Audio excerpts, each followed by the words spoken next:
పోడుపై ఈరోజు తెలంగాణ జాగృతి ఆధ్వర్యంలో సోమాజిగూడ ప్రెస్ క్లబ్లో అయితే ప్రెస్ మీట్ నిర్వహించారు. ఈ ప్రెస్ మీట్ యొక్క ముఖ్య ఉద్దేశం ఏంటి అనేది అడిగి తెలుసుకునే ప్రయత్నం చేద్దాం. మనతో పాటు కాంచన గారు ఉన్నారు, బీఆర్ఎస్ పార్టీ సీనియర్ మహిళా నాయకురాలు.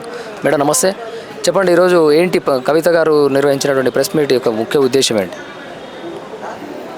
ఇప్పుడు ఈరోజు పోలవరం ప్రాంతము 7 మండలాలు మళ్ళీ ముంపు ప్రాంతాన్ని ఆంధ్రలో కలుపుమన్న వాళ్ళ దాన్ని మనం ఖండిస్తున్నాం తీవ్రంగా. అయితే ఇప్పుడు తెలంగాణ రాష్ట్రం ఎంతో కష్టపడి తెచ్చుకున్నాము, దాన్ని సపరేట్గా మీది మాది సపరేట్ అయిపోయింది. మీది ఎంతో ఉద్యమం చేసి అది సపరేట్ అయింది. అది మనకు ఫస్టే మీరేదో కలిపి నోట్ల ముద్ద పెట్టినట్టు మీరేం పెట్టలేదు. చాలా ఎంతోమంది ప్రాణాల త్యాగాల వల్లనే ఈరోజు సపరేట్ వచ్చేసింది తెలంగాణ. మళ్ళీ మీరు చంద్రబాబు గారు మీరు ఏదైతే కుట్ర చేస్తున్నారో మళ్ళీ కలపాలి, 7 మండలాలు ఆంధ్రలో కలపాలన్నది అది ఏయమైన చర్య. అది మేము దాన్ని తీవ్రంగా ఖండిస్తున్నాం.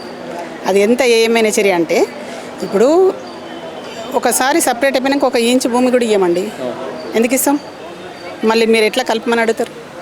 కలిపే ప్రసక్తి లేదు. ముంపు ప్రాంతము అది తెలంగాణకే వస్తుంది తప్ప మీరు ఎంత పోరాటం చేసినా కూడా మళ్ళీ ఇంకా మీ కుట్ర అనేది ఇంకా బంద్ చేసుకుంటే బెటర్. నేను అనేది ఇప్పుడు కుట్రపూరిత చర్యలు అనేది ఇప్పటికైనా బంద్ చేసుకోవాలనేది నేను మనస్ఫూర్తిగా విజ్ఞప్తి చేస్తాను.